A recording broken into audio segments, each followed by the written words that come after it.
اللهم أنت ربي لا إله إلا أنت خلقتني وأنا عبدك وأنا على عهدك ووعدك ما استطعت أعوذ بك من شر ما صنعت أبوء لك بنعمتك علي وأبوء بذنبي فاغفر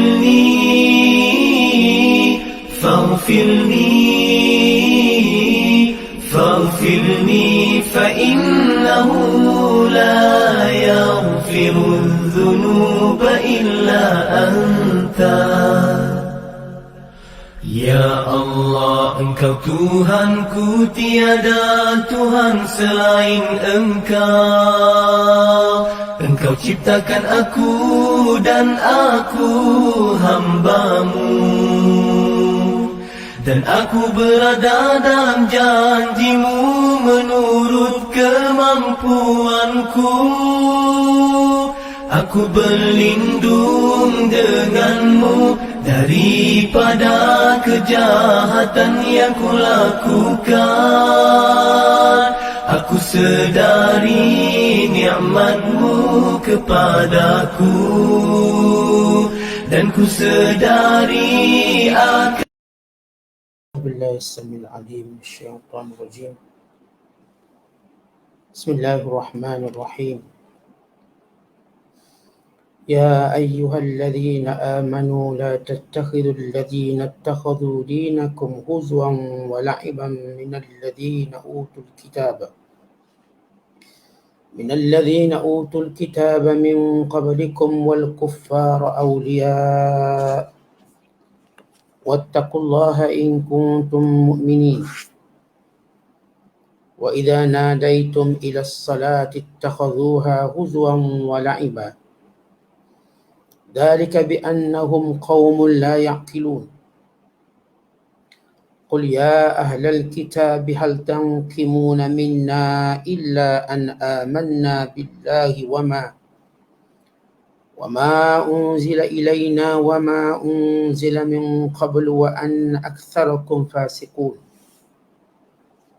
قل هل أنبئكم بشر من ذلك مثوبة عند الله من لعنه الله وغضب عليه وجعل منهم القردة والخنازير وعبد الطاغوت أولئك شر مكانا وأضل عن سواء السبيل. وإذا جاءوكم قالوا آمنا وقد دخلوا بالكفر وهم قد خرجوا به والله أعلم بما كانوا يكتمون. وترى كثيرا منهم يسارعون في الإثم والعدوان وأكلهم السحت لبئس ما كانوا يعملون. لولا ينهاهم الربانيون والأحبار عن قولهم الإثم وأكلهم السحت لبئس ما كانوا يصنعون. صدق الله العظيم. Wahai orang-orang yang beriman, janganlah kamu mengambil orang-orang yang menjadikan agama kamu sebagai ejek-ejekan dan permainan. Jadi orang-orang yang telah diberikan kitab sebelum kamu dan orang-orang kafir musyrik itu menjadi penolong-penolong, dan bertakwalah kepada Allah jika kamu benar-benar orang yang beriman. Dan apabila kamu menyuruh azan untuk mengerjakan sembahyang, mereka menjadikan sembahyang itu sebagai ejek-ejekan dan permainan. Yang demikian itu ialah kerana mereka suatu kaum yang tidak berakal. Katakanlah wahai Muhammad, wahai ahli kitab, kamu tidak mencela dan menyalahkan kami melainkan kerana kami beriman kepada Allah dan beriman kepada apa yang diturunkan kepada kami, serta beriman kepada apa yang diturunkan sebelum itu. Dan kerana kebanyakan kamu sesungguhnya adalah orang-orang yang fasik. Katakanlah, maukah aku khabarkan kepada kamu tentang yang lebih buruk balasannya di sisi Allah daripada yang demikian itu?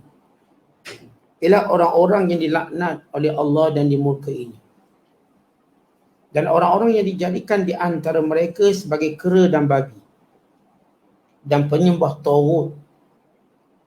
Mereka inilah yang lebih buruk kedudukannya dan yang lebih sesat dari jalan yang betul. Dan apabila mereka, orang-orang Yahudi atau munafik itu datang kepada kamu, mereka berkata, kami telah beriman. Padahal sesungguhnya mereka itu masuk menemui kamu dengan kekufurannya. Dan sesungguhnya mereka keluar dari sisi kamu dengan kekufurannya juga. Dan hendaklah mereka ingat, Allah lebih mengetahui akan apa yang mereka sembunyikan. Dan kau lihat kebanyakan dari mereka berlomba-lomba pada melakukan dosa dan pencerobohan, serta memakan yang haram. Demi sesungguhnya amatlah buruk apa yang mereka telah lakukan. Alangkah baiknya kalau ketua-ketua agama dan pendeta-pendeta mereka melarang mereka dari mengeluarkan perkataan-perkataan yang dusta dan dari memakan yang haram. Sesungguhnya amatlah buruk apa yang mereka telah kerjakan. Ayat-ayat yang kita bacakan ini bermula daripada ayat yang ke-57 sehingga ayat 63. Merupakan ayat dalam surah Al-Ma'idah, surah kelima pada juzuk yang ke-6, di mana Allah Ta'ala menjelaskan kalau sebelum ini larangan menjadikan orang-orang kafir sebagai awliya, penolong, pembantu, pemimpin-pemimpin, orang-orang kepercayaan dan juga sekutu-sekutu. Dan Allah Ta'ala menceritakan sebahagian daripada kejahatan ahli kitab ini dan juga sifat-sifat orang munafik, dan juga amaran Allah kepada orang yang memilih mereka sebagai pemimpin, sebagai kekasih, sebagai penolong dan pembantu, bahawa mereka ini terkeluar daripada Islam. Dan orang yang mengabaikan perintah Allah ini dengan menjadikan orang-orang kafir sebagai kekuatan mereka, tempat mereka menumpahkan kasih sayang dan kepercayaan, maka Allah Ta'ala akan kalahkan mereka semua dan melaknat mereka serta memurkai mereka. Dan Allah akan menggantikan orang yang lebih baik, kaum yang lebih baik, yang akan menegakkan agama Allah dengan bersungguh-sungguh, yang tidak takut pada celaan manusia. Mereka inilah yang mendapat pertolongan dan kemenangan daripada Allah Ta'ala. Maka dalam ayat yang ke-57 dan 63 masih lagi Allah menceritakan kenapa jangan kita berwalakkan, berkepimpinan, melantik pemimpin di kalangan orang kafir, khususnya ahli kitab, Kristian dan Yahudi. Dia permusuhan yang panjangnya kepada Islam. Dan demikian juga orang golongan-golongan kafir yang lain. Kalau ahli kitab yang masih mempercayai kitab walaupun sedikit pun tak boleh percaya, yang musyrik, yang semua berhala lagi tak boleh percaya. Kan tiada asas dalam pegangan agama mereka langsung.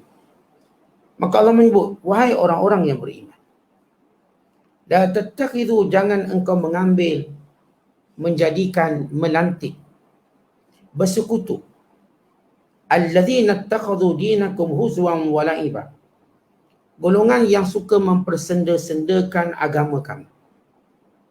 Perkataan huzwa, yakni orang-orang yang memperolok-olokkan agama.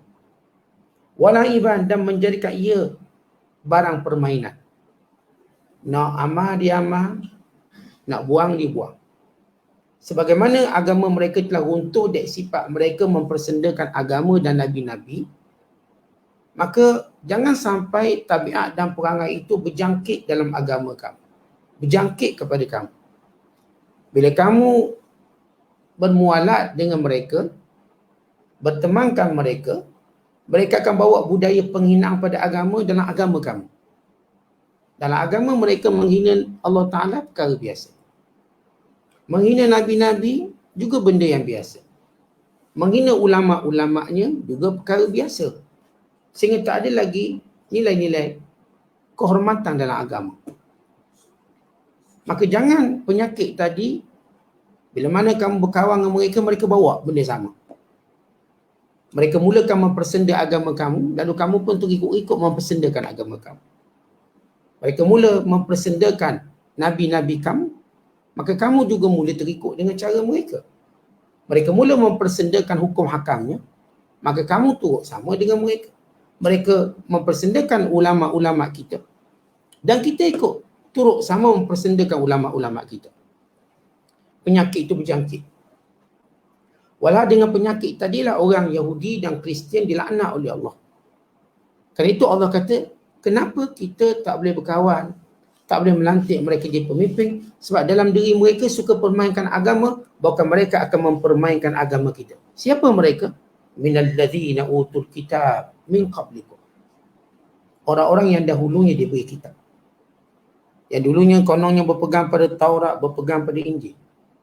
Aulia sebagai pembantu dan penolong kamu. Wattaqullah, takutlah kamu kepada Allah. In kuntum mu'minin, kalau benar kamu orang beriman. Ya Allah Ta'ala menegaskan di sini dengan jelas supaya kita tidak menggunakan atau menjadikan mereka-mereka ini sebagai teman-teman kita. Berhubung dengan ayat ini, di mana ketika mana Ibn Abbas meriwayatkan tentang perangai-perangai orang-orang munafikin di kalangan orang-orang Yahudi, yang mereka ini berpura-pura Islam, tetapi zahirnya mereka ini ialah orang-orang kafir. Mereka ini di kalangan orang-orang Yahudi. Kata Ibn Abbas, adalah Rifa'ah bin Zaid bin Tabut, Suwaid bin Haris, telah berbohong dengan mengatakan mereka Islam, sedangkan mereka ini menyembunyikan kekufuran. Maka ada seorang Islam, oleh kerana dua orang Yahudi ni zahirkan Islam, maka suka. Yawaduhuma, dan mula berkasih sayang dengan mereka. Mula percaya betul-betul. Maka Allah Ta'ala turunkan ayat ini. Wahai orang beriman, jangan kamu menjadikan orang-orang yang mempersendakan agama. Pagi masuk Islam, petang kafir. Mereka ni olok-olok dan pura-pura masuk Islam. Sebagaimana mereka telah mempersendakan agama-agama mereka sebelum itu. Dan mereka cuba untuk masuk dalam Islam pula, persendakan agama Islam. Tuan-tuan tahu bahawa semua agama-agama lain tidak ada lagi nilai penghormatan.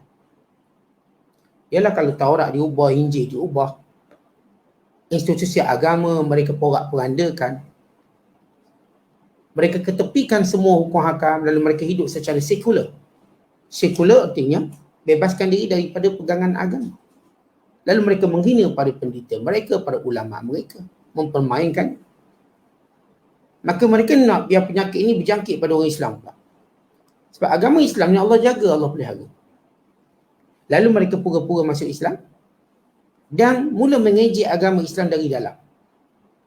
Kalau mengejek dari luar nampak sangat mereka ni kafir, harbi, menentang Islam. Tapi mereka cuba mendekat orang Islam dengan cara pura-pura masuk Islam. Dengan cara mereka ini konongnya bergurau senda je. Kami bukan nak niat hina agama, nak gurau je. Dan hal agama kita tak boleh gurau. Hal agama kita tak boleh jadikan sebagai gurauan. Sebab itu, siapa yang melawak dalam hal agama, hampirlah dia kepada kekufuran. Kerana itu kita pesan pada kawan-kawan kita di kalangan yang masih ada iman. Kadang-kadang nak buat lawak, dalam rancangan lawak, jangan mengaitkan agama. Jangan bawa hak agama untuk kita buat lawak. Umpama kita kata, tak apalah malaikat tak sempat tulis. Oh, saya sempat tarik balik, malaikat tak sempat tulis. Ini mempermainkan malaikat. Umpama mengatakan Allah tak sempat tengok. Tak sempat Allah tengok saya sebab sorok dulu. Ini semua ungkapan-ungkapan asalnya niatnya bergurau, boleh merosakkan akidah. Itu bila kita bercakap tentang seni melawak dalam Islam. Boleh tak melawak dalam Islam? Boleh, tak ada hal. Tetapi ada beberapa syarat. Yang pertama dalam kita nak buat lawak, jangan menipu. Yang kedua, jangan menghina orang Islam. Jangan gunakan lawak dengan menghina orang lain. Yang ketiga, jangan kita menggunakan perkara-perkara agama, sensitif agama, untuk kita buat lawak. Bila mana kita jaga 3 syarat ini, iaitu kita tidak menghina orang dalam lawak kita, sehingga orang tu menjadi bahan mangsa ketawa, atau kita menipu, atau kita mempermainkan agama dalam lawak. Tak kira main apa pun. Hukumnya ke, nabi-nabinya ke, malaikat-malaikatnya ke, dan sebagainya. Maka ini perlu kita tahu, supaya tak jadi macam perangai orang Yahudi dan perangai ahli kitab Kristian dan sebagainya. Kemudian Allah sebut, wa idza nadaitum ila salati ittakhadhuha huzwan wa la'iba. Bila mana kamu diseru kepada solat, lalu mereka mempersenda-sendakannya dan mereka mempermain-mainkannya. Dzalika bi annahum qaum la yaqilun. Demikian itu mereka kaum yang tak ada akal. Berhubung dengan ayat ini, Allah Ta'ala menceritakan bila orang-orang kafir mendengar azan, lalu mereka pun buat bising, biar azan tidak kedengaran. Bila orang-orang kafir mendengar azan, mereka berkata, ini adalah suara yang amat mengganggu. Mereka menghina suara tersebut. Bila orang-orang kafir ini, mereka mendengar azan, lalu mereka mengatakan, ini macam suara unta. Ini macam jeritang-jeritang unta. Buruknya suara. Ini watak orang-orang kafir. Bahkan mereka berkata, ini perbuatan tak pernah ada dalam agama sepanjang kita kenal agama-agama. Mana ada? Ya, kerana azan memanglah satu khususiat kepada umat Islam.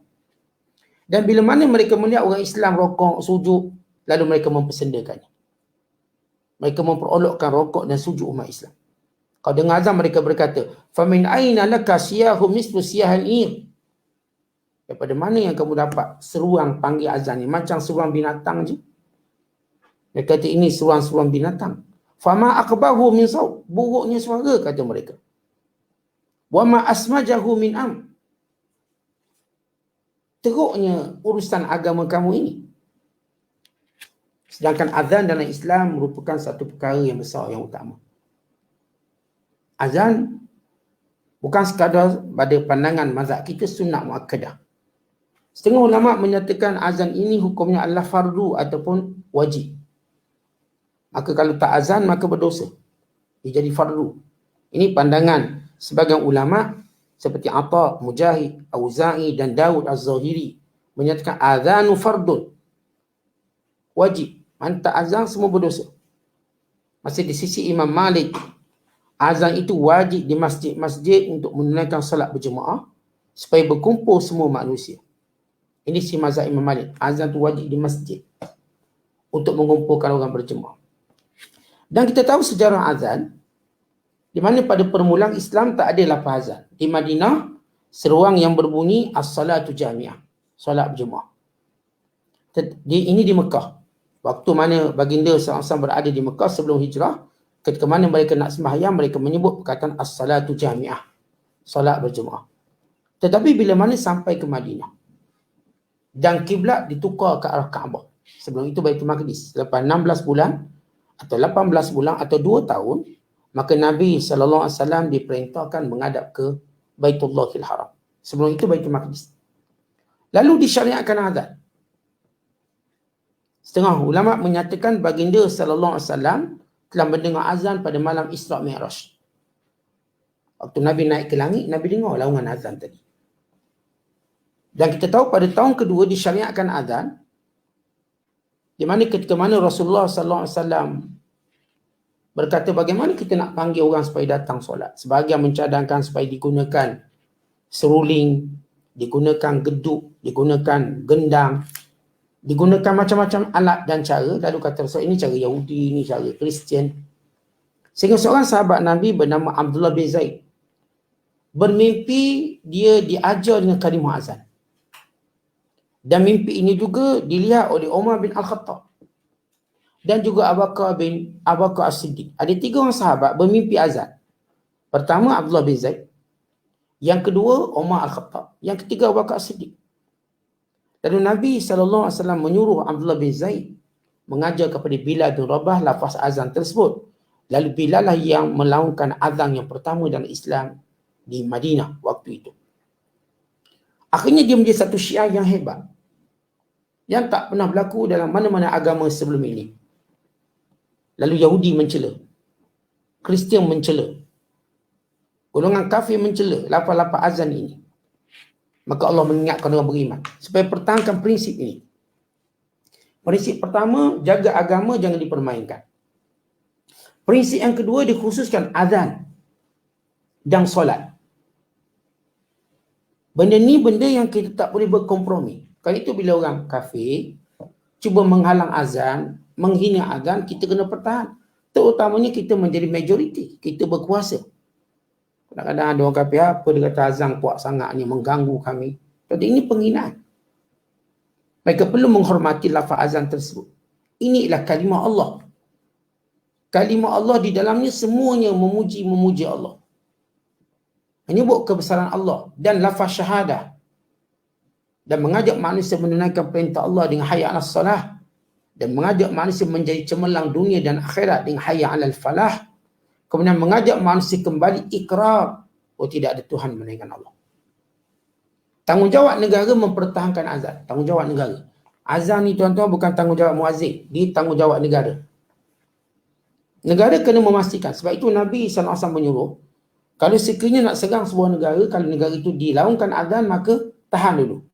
Kerana ada orang beriman. Sehingga ada peristiwa yang masyhur bagaimana bila diingat bahawa negara tadi telah meninggalkan Islam, rupa-rupanya masih ada azan. Lalu mereka kembali memeriksanya, mendapati masih Islam. Maka azan ni besar. Dia bukan benda kecil dalam Islam, benda besar. Ia membezakan kita dengan semua agama lain. Keunikan azan. Sebab azan ni tuan-tuan, bukan ikut suka kita nak bang pada masa waktu. Orang Kristian, orang Yahudi, orang Hindu dan sebagainya, mereka suka-suka je ketuk. Mereka tak ada istilah macam kita 5 waktu. Akhir sebahagian mereka tiru kita. Kita azan lah dia sibuk nak ukur dia punya alat-alat dia. Nak bunyi dia punya lagu-lagu. Dalam syuruk Umariyah, dalam syarat perjanjian negara Islam, kepada Ahlul Zimmah, tidak membunyikan, tidak mengganggu suara azan. Tak boleh. Waktu kita nak azan tu lah dia nak bunyi. Benda tu nak bunyi boleh. Ini penghinaan. Sebab orang kafir tahu lafaz azan tu bila. Sehingga lafaz azan menjadi tanda waktu untuk kita berjanji. Lepas zuhur lah, lepas asar lah, lepas maghrib lah. Bila nak jumpa ni? Lepas isyak. Apa maksud lepas isyak? Lepas azan isyak. Kerana bermula azan menandakan waktu isyak. Lepas zuhur, maknanya selepas bermula azan zuhur, itu adalah waktu zuhur. Maka dia menjadi waktu-waktu kita berjanji. Sehingga orang-orang kafir pun faham waktu tersebut. Nanti lepas asar lah, lepas maghrib. Kerana itu mereka diharamkan membunyikan loceng-loceng agama mereka, bunyi-bunyi agama mereka pada waktu azan. Ini mencabar orang Islam. Sebab kita tak ada azan waktu mereka nak bunyikan loceng mereka. Sebab kita dah ada waktu. Innas salata kanat 'alal mu'minin kitaban mawquta. Sembahyang itu telah ditentukan waktunya oleh Allah Ta'ala kepada orang beriman. Sebab itu kalau kita minta, baik Yahudi, baik Kristian, baik Buddha, baik Hindu dan semuanya, ada tak waktu solat kamu berdasarkan kitab suci kamu? Tak ada. Maka kenapa kamu nak bunyikan waktu kami melakukan azan? Kemudian Allah Ta'ala menyebut lagi. Ya qul ya ahlal kitab. Wahai Muhammad, katakan pada mereka yang nak persendakan agama kamu dan memperolok-olok azan dan sembahyang kamu, hal tangkimuna minna, yang kamu marah sangat kenapa? Apakah kerana illa an amanna billah, sebab kami benar-benar beriman kepada Allah, wa ma unzila ilaina, dan apa yang telah Allah wahyukan kepada kami, wa ma unzila min qabl, dan apa yang telah Allah wahyukan sebelum ini, wa anna aktsarakum fasiqun, kebanyakan kamu ini fasik. Contoh orang Yahudi, orang Kristian dengki pada orang Islam. Kenapa? Sebab orang Islam berpegang-pegang teguh sungguh dengan agama Islam. Umpama contoh, dalam bab aurat, orang Islam jaga sungguh. Orang Yahudi dan orang Kristian, mereka juga wajib menutup aurat. Tapi yang kejaga cuma tinggal padri. Itu pun padri pun buang juga. Kita macam ni tuan-tuan. Kita kadang-kadang, ada orang dengki kita sebab kita baik. Kan dia tak boleh buat baik macam itu. Sebab kita rajin ke masjid, dia pun dengki kat kita. Dia kata nak tengok warak lah tu, tak ikhlas tu, bukan ikhlas tu, nak nunjuk korang. Ada orang macam tu kita jumpa. Bila dia tak dapat buat benda-benda yang kita buat, maka dia dengki kita dan menuduh kita. Orang Yahudi, orang Kristian dengki pada orang Islam, kerana orang Islam betul-betul jaga agama mereka. Kita tengok yang paling kuat pegang agama Islam. Hukum hakam kita, bab pusaka ataupun faraid, dalam bab menutup aurat, dalam solat jemaah, dalam solat Jumaat, dalam solat raya, dalam ibadat puasa. Maklum orang kafir tahu orang Islam betapa iltizam dengan benda ni. Dalam bab perkara haram, babi haram. Walhal sebenarnya, ahli kitab juga diharamkan makan babi. Itu tercatat dalam Taurat dan Injil pengharaman babi, pengharaman arak. Mereka juga diharamkan, tidak dibenarkan. Tapi dia mereka selewengkan, lalu mereka pun melakukan apa yang mereka buat. Dengki mereka sebab itu Allah kata, wahai Muhammad, katakan pada mereka, yang kamu nak marahkan apa? Kami tahu, marah kamu pada kami sebab kami berpegang teguh dengan agama Allah. Sebab itu tuan-tuan lihat, orang-orang kafir berusaha buat undang-undang supaya kita longgar pegangan dengan agama. Lalu mereka ban lah pakaian itu, ban janggut dan sebagainya. Telanjang tak apa. Atas nama demokrasi mereka haramkan purdah. Bagaimana di Perancis.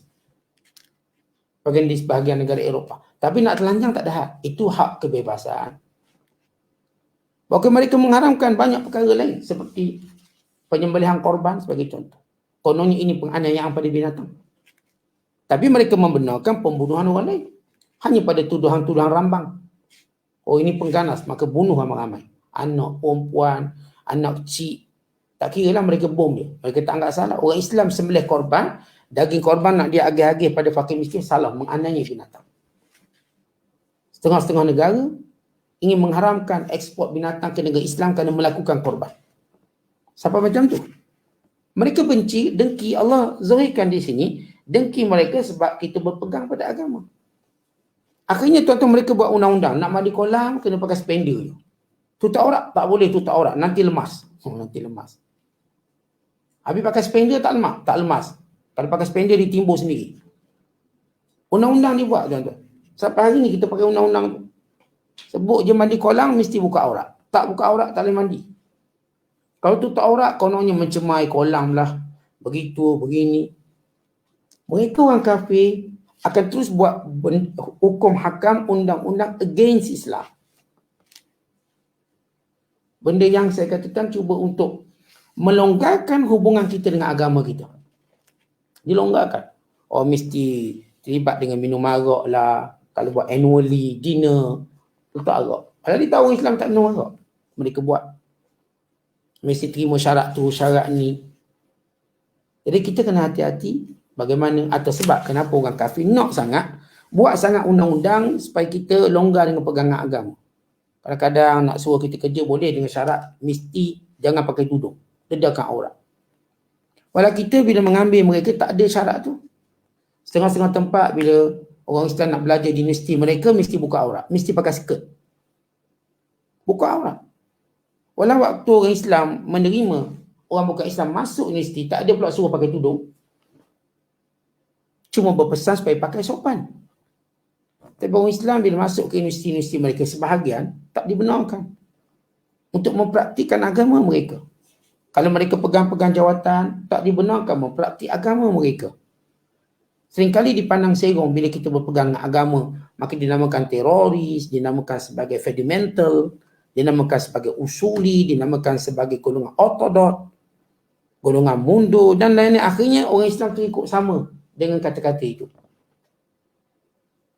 Dia tengok jemaah masjid, ini bukan orang moden ni. Ini ortodok beragama. Jenis karaoke ni agama betul. Tapi masih karaoke kena karaoke. Geng-geng ni wujud.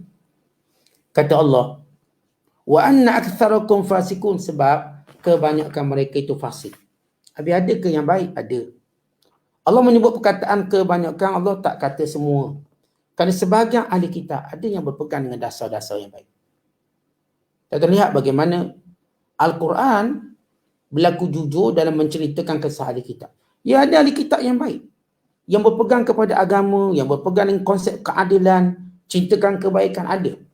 Tapi kelompok ini terlalu sedikit.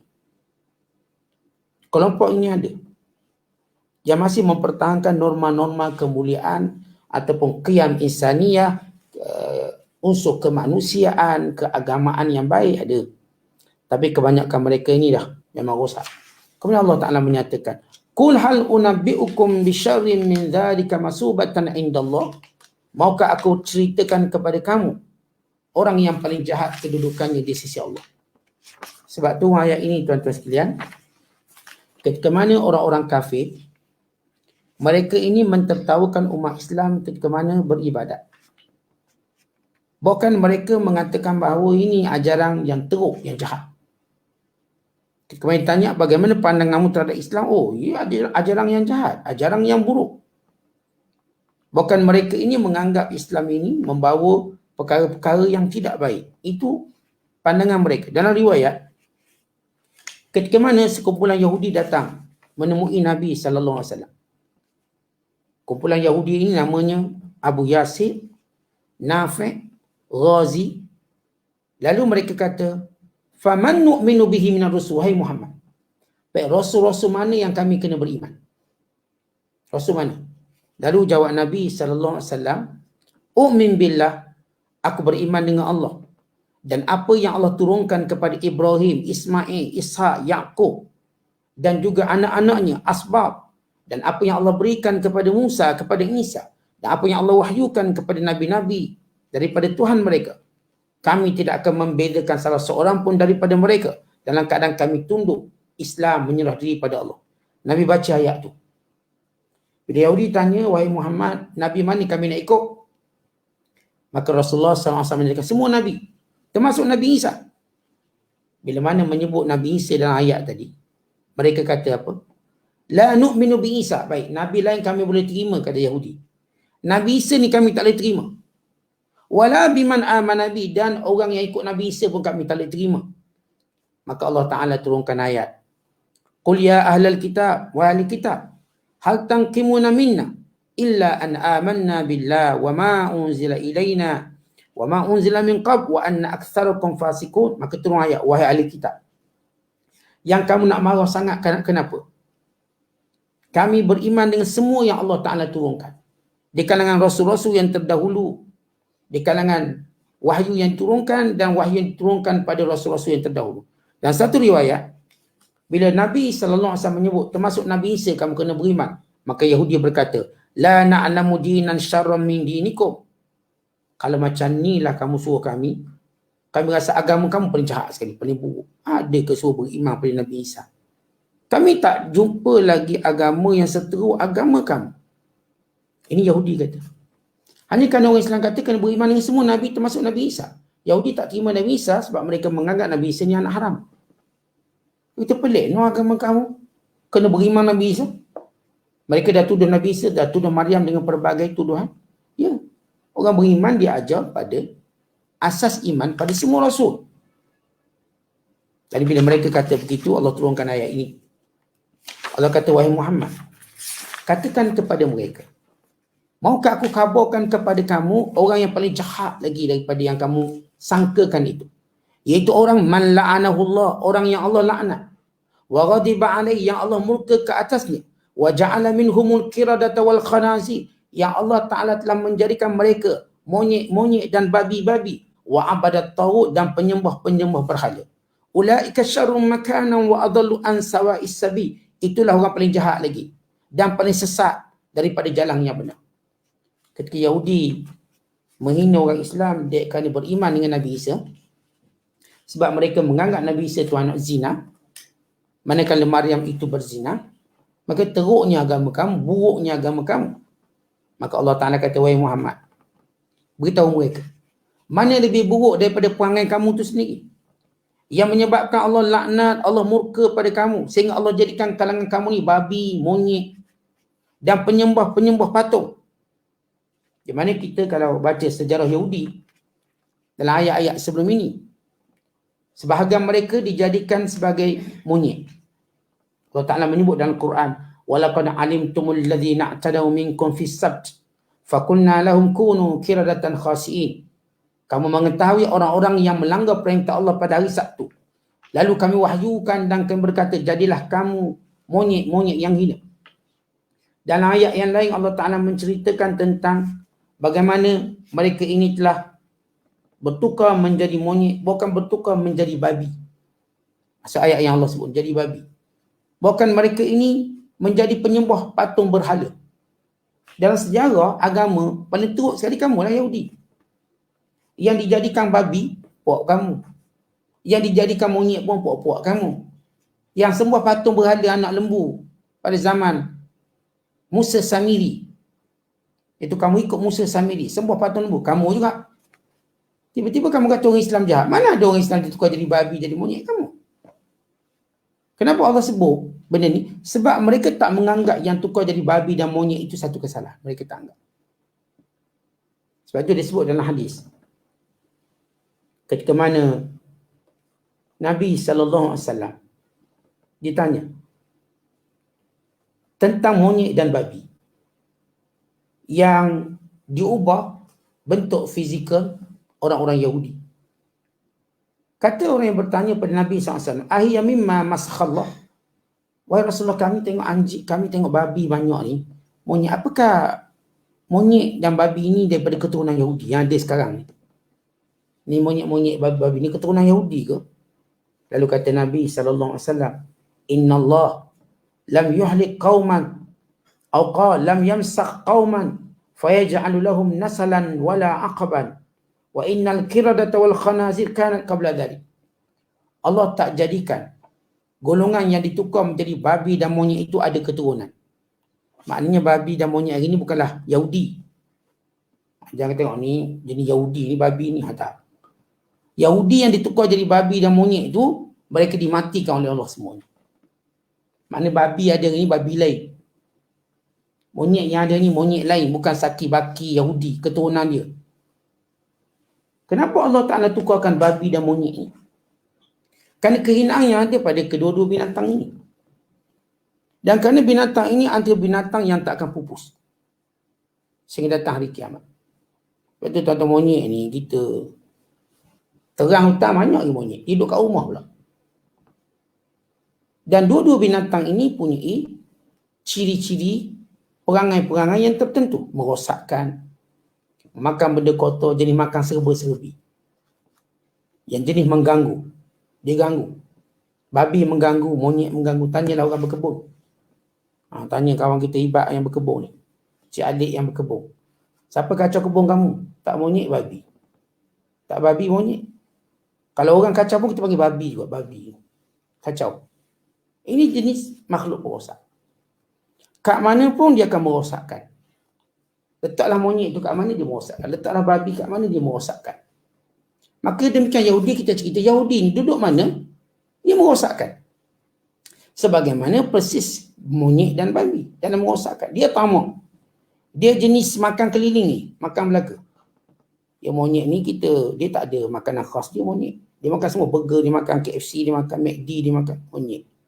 Babi pun sama, dia tak ada makanan khas dia. Dia makan semua, dia sondor semua. Kelapa dia makan, umbuk dia makan, rambutan dia makan semua. Semua benda-benda yang agak-agak boleh sondor disondor. Maka itu jenis Yahudi. Itu jenis orang kafir, ahli kitab ni.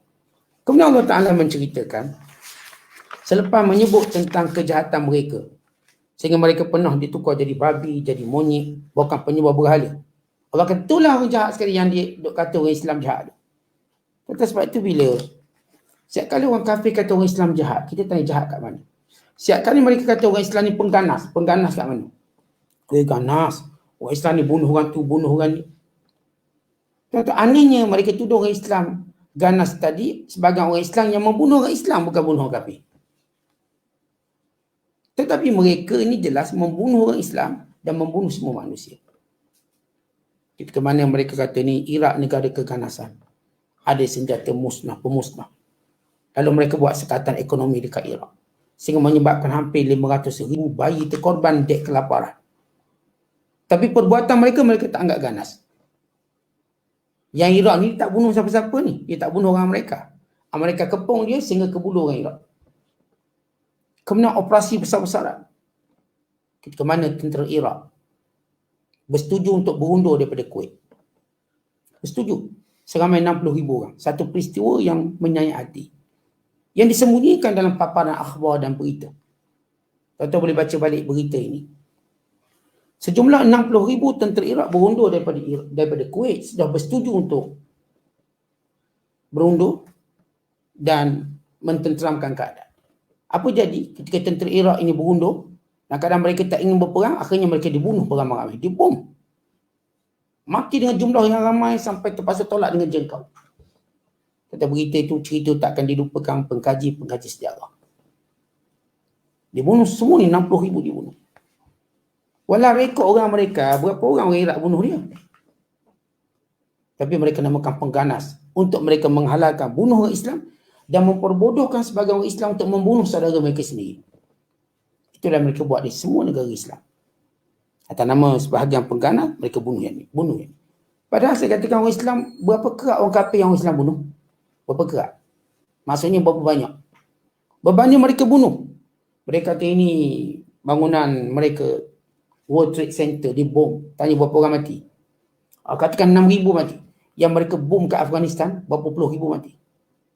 Mana lebih jahat? 20 tahun mereka menjarah bumi Afghanistan. 20 tahun. Daripada tahun 2003 atau 2001, atau nama ini negara pengganas, mereka keluar baru-baru ni. 2001 keluar tahun 2021. 20 tahun. Apa mereka buat? Membunuh, meranapkan, menghancurkan, bersih Ya'juj Ma'juj. Lalu mereka kata mereka tak ganas, mereka bela rakyat Iraq. Mereka meninggalkan punjangka, merosakkan perpaduan rakyat Afghanistan, rakyat Iraq dan rakyat di seluruh negara Islam. Ini cerita orang kafir yang perlu kita tahu. Kalangan Yahudi dan juga ahli kitab ini, Kristian ini. Wa idza ja'ukum, bila mereka datang kepada kamu wahai orang beriman, qalu amanna, mereka pura-pura beriman. Wa qad dakhalu bil kufr, walau mereka ketika mana masuk mereka itu tak pernah keluar daripada kekufuran. Wa hum qad kharaju bihi, waktu mereka keluar pun mereka tak pernah kata mereka ini Islam. Tuan-tuan kita, kalau seorang itu dia bertemu dengan ulama dengan jiwa yang insaf, maka dia akan mendapat nur hidayah.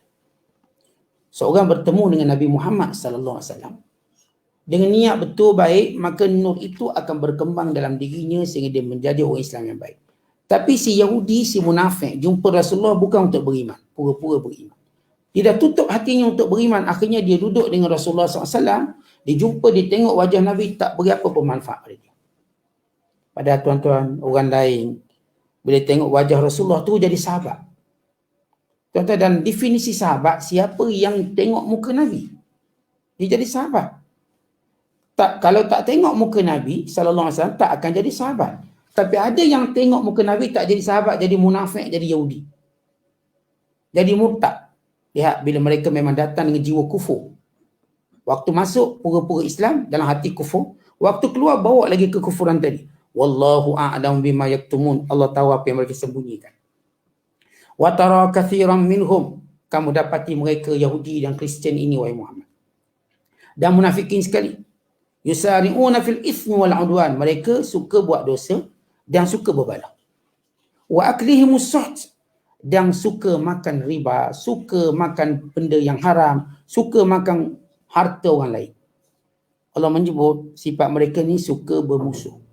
Sebab tu tuan-tuan lihat, peperangan yang berlaku atas dunia ni, apakah Islam yang memulakan? Tanya. Kalau bukan ahli kitab yang memulakan kalangan Yahudi dan Kristian. Yang mulakan perang kat Iraq siapa? Yang mulakan perang kat Afghanistan siapa? Yang mulakan perang di mana-mana negara Islam, di mana negara dunia, siapa mula dulu? Apakah orang Islam yang memulakan perang? Yang memulakan permusuhan ini di kalangan mereka. Demikian juga wa aklihimus suht, mereka makan makanan haram. Tuan-tuan, muamalah mengambil harta orang dengan cara yang macam-macam sistem. Siapa yang reka sistem ni? Kalau bukan Yahudi dan Kristian. Mereka-merekanya. Labik sama kanu ya'malun, buruk dengan apa yang mereka lakukan. Laula yanhahumur rabbaniyun, masalah mereka, kata Allah. Ulama-ulama mereka, pendeta-pendeta mereka tidak pernah menghalang perbuatan tersebut. Labik sama kanu yasnaun, buruknya peranang yang mereka mainkan.